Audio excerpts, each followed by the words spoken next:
अभी तो इनको जो है जनकपुरी से विजयी बनाए। अब आप जो है कह दीजिए अपने चेयरमैन साहब से कि अवधपुरी से विजयी बना दें आपको। उत्तर प्रदेश में जब से अध्यक्ष पद का आरक्षण आया है उसके बाद से सियासी गर्मियां तेज हो चली हैं। सियासतगर्द जो टिकट के दावेदार हैं अपने अपने दल में पैरवी कर रहे हैं। हम इस समय मौजूद हैं नगर पंचायत कप्तानगंज। नगर पंचायत कप्तानगंज में एक ऐसे प्रत्याशी से मैं मिलवाने जा रहा हूं जिसका ससुराल भी कप्तानगंज में है और मायका भी कप्तानगंज में है, और पृष्ठभूमि ऐसी कि उनके पति 1995 के दशक में जब राम लहर का वह वेव था, उस वेव को तोड़ते हुए 26 वर्ष की उम्र में नगर पंचायत के अध्यक्ष पद पर समाजवादी पार्टी का परचम लहराया है। ऐसे में इस चुनाव में उनकी धर्मपत्नी, जैसा कि मैंने अपने पहले स्क्रिप्ट में बता दिया, उनका मायका भी कप्तानगंज में है और ससुराल भी कप्तानगंज में है। ऐसे में मैं उषा अग्रहरी से बात करूंगा और उनसे जानूंगा कि एक महिला होने के नाते, जबकि उत्तर प्रदेश सरकार के मुख्यमंत्री योगी आदित्यनाथ निरंतर महिलाओं के प्रति संवेदनशील होते हैं और इस आरक्षण सूची में सबसे अधिक ओबीसी के अलावा किसी के पास आरक्षण आया है वो महिलाओं के लिए आया है।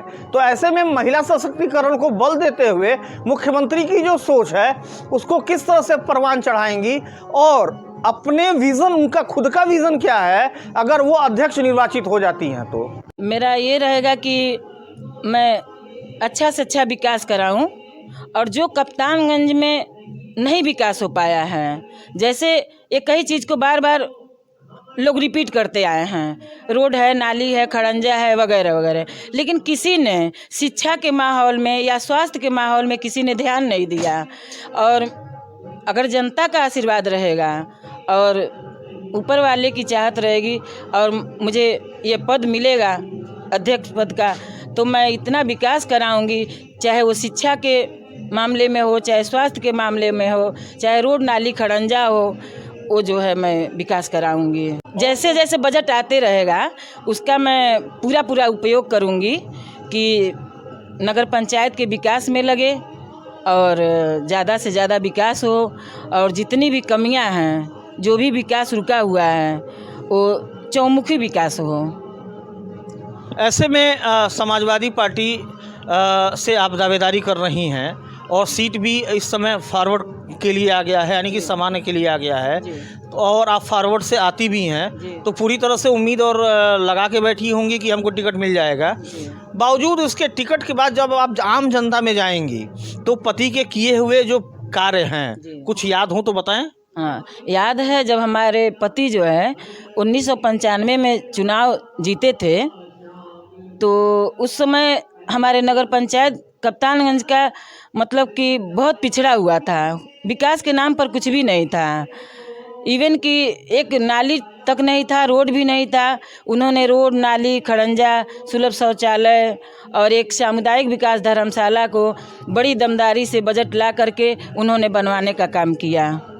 1995 में समाजवादी पार्टी का परचम लहराने वाले कप्तानगंज नगर पंचायत के अध्यक्ष रहे अशोक अग्रहरी।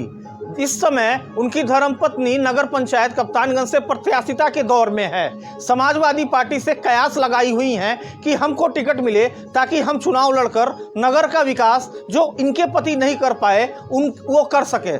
ऐसे में हमारे साथ अशोक अग्रहरी जी स्वयं हैं और उनसे पूरा जानेंगे कि उनका अपना कार्यकाल क्या था और उन कार्यकाल में कौन सा अचीवमेंट इन्होंने हासिल किया कि इनके नाम पर इनकी धर्मपत्नी चुनाव लड़ेंगी। तो 95 में जब अध्यक्ष निर्वाचित हुए थे, कौन कौन सी चुनौतियां आपके सामने सबसे अधिक थीं? चुनौती से भरा शहर था। न यहाँ कोई सुलभ शौचालय था, न पानी पीने की कोई व्यवस्था थी, न नाली था, न खड़ंजा था। तमाम लोगों पर राशन कार्ड नहीं था और हमारे पहले माननीय नथुल खतान जी चेयरमैन हुए थे, मात्र 3,35,000 का विकास कराए थे 5 सालों में। 3,35,000 का मात्र 5 साल में। मंच पे भाषण हुआ, कप्तान ने जनता डिमांड किया अब क्या करेंगे। मैंने वादा किया इतना धन दूंगा आप ले नहीं पाइएगा। सर्वप्रथम मैंने सामुदायिक केंद्र बनाया, 16 शौचालय बनवाया, पानी पीने की व्यवस्था नहीं थी, 1 करोड़ 44 लाख का बजट पास कराया। यहाँ मूलभूत समस्या बाईपास नहीं था, बड़ा नाला नहीं था, मैंने सर्वप्रथम बाईपास बनवाया जिसमें बजट का 80% खर्च हो गया। बड़ा नाला बनवाया। उसके अलावा नगर में इंस्पेक्टर राज कायम था। हाँ, उस मुद्दे पे मैं जरूर आऊँगा। अधिकारी आते थे, कभी सैंपलिंग के आते थे, कभी सेल टैक्स आते थे, कभी इनकम टैक्स आते थे। व्यापारी का दुकान हमेशा बंद रहता था। मैंने बहुत अधिकारियों को खदेड़ा, मारपीट के भगाया, कप्तान शांत हो गया। नहीं, उस समय जब नजूल के अधिकारी आते थे, गरीब लोगों को, जो बसे हुए लोग थे कप्तानगंज में, उनको भी परेशान करते थे। उस समय भी एक दौर था जब आपने कठोर कदम उठाया था। नजूल अधिकारी नहीं आते थे। नजूल में बसने वाले लोगों पर नोटिस जाता था, उनसे उगाही होती थी। इसके लिए मैं कड़ा संघर्ष किया। कप्तानगंज का 1/4 नजूल में बसा है, लेकिन इतना संघर्ष मैंने किया, नजूल के अधिकारी भग गए और आज भी सुरक्षित हैं। राशन माफियाओं के खिलाफ भी काफी मोर्चा खोला था आपने। रेट जो शासन से शुल्क तय था उससे अधिक लेते थे, कम तौल करते थे, मिट्टी के तेल कम नापते थे। जबरदस्त संघर्ष में किया। राशन के व्यापारी सुधर गए, कोटेदार सुधर गए, नगर में सबको सही समय पर राशन मिलने लगा, सही समय पर तेल मिलता था, सही समय पर चीनी मिलती थी। बिजली के मुद्दे पर भी आपने बड़ा अचीवमेंट किया था, लड़ाई लड़ी थी, उसके बारे में कुछ बताएं। यहाँ जर्जर तार थे, प्रत्येक मीटर पर एक कार्ड लगा रहता था, जो पर मंथ जो है आपने कितना बिजली खर्च किया उसका रिकॉर्डिंग होना चाहिए। ये था नहीं, मीटर रीडर आते थे, अधिक बिजली जलाइए, रुपया लेके मीटर को बैक करते थे।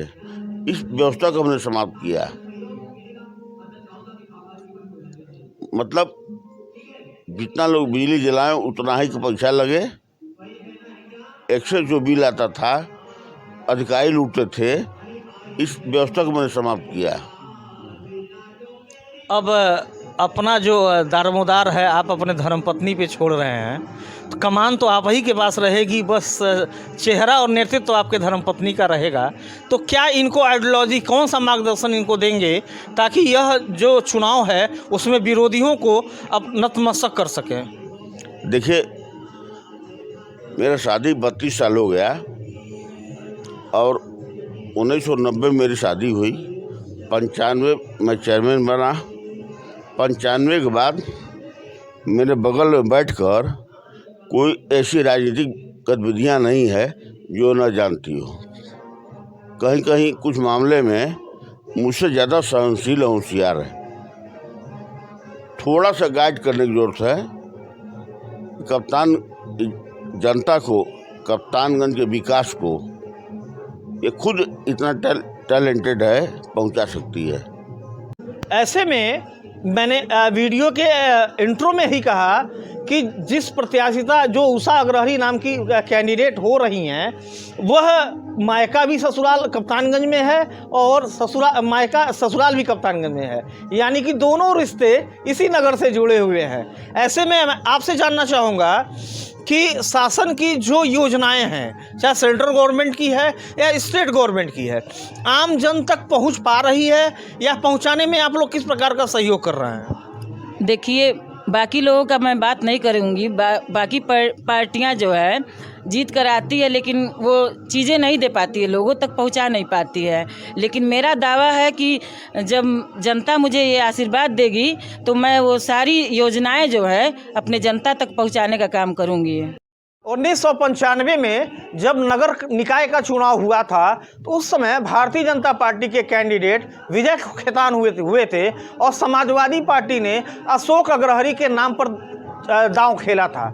ऐसे में चुनाव जब मतगणना चल रही थी तो मतगणना अंतिम दौर पे थी और कस्बे का एक इलाका पड़ता है चांदनी चौक, जहां पर अशोक अग्रहरी जी की ससुराल थी। उस समय वही बैलेट मशीन से अशोक अग्रहरी जी निर्वाचित हुए थे। तो ऐसे में इस समय मायका ने चेयरमैन साहब को अध्यक्ष बनाया था और इस बार स्वयं आप प्रत्याशी हो रही हैं, तो मायके वालों पे कितना दारोमदार रहा है? बहुत ज़्यादा रहेगा और सभी लोग मेरे फेवर में हैं और कह रहे हैं कि आप लड़ेंगी तो और ज़्यादा रहेगा। अभी तो इनको जो है जनकपुरी से विजयी बनाए, अब आप जो है कह दीजिए अपने चेयरमैन साहब से कि अवधपुरी से विजयी बना दें आपको। जनकपुरी और अवधपुरी दोनों जी कप्तानगंज में ही है। जी। ये लोग थे समाजवादी पार्टी के संभावित प्रत्याशी और जो अपने दल में दावेदारी कर रहे थे। अशोक अग्रहरी पूर्व में अध्यक्ष रह चुके हैं, इस समय उनकी धर्मपत्नी प्रत्याशिता कर रही हैं। बाकी खबरों के लिए पेज पर बने रहें, पेज को फॉलो कर लें। धन्यवाद, जय हिंद।